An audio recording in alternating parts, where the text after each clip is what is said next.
Hello, I've chosen Cockatoos by Quentin Blake to read to you.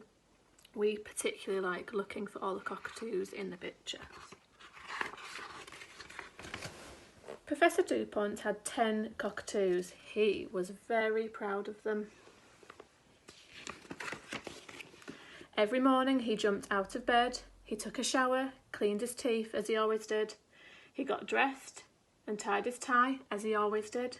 He adjusted his spectacles as he always did, and he went downstairs. He went into the conservatory. There were all his cockatoos, every single one. Professor Dupont threw wide his arms.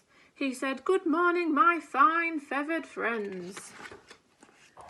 Every morning he said the same thing. The day came when the cockatoos thought they would go mad if they had to listen to the same words ever again. They decided to have some sport with Professor Dupont. One after another, they escaped through a broken pane of glass they had discovered in the corner of the conservatory. Next morning, Professor Dupont came into the conservatory and threw wide his arms. There was not a cockatoo in sight. Where could all the cockatoos have got to? Professor Dupont went into the dining room. They weren't there. He went to look in the kitchen. Hortense the cook was there, boiling an egg for his breakfast, but there weren't any cockatoos. He went to look in the bedroom. They weren't there.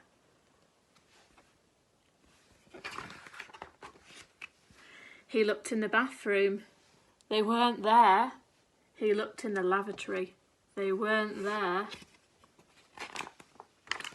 He climbed a ladder and flashed his torch around the attic. They weren't in there. He even climbed up to the roof, but they weren't there.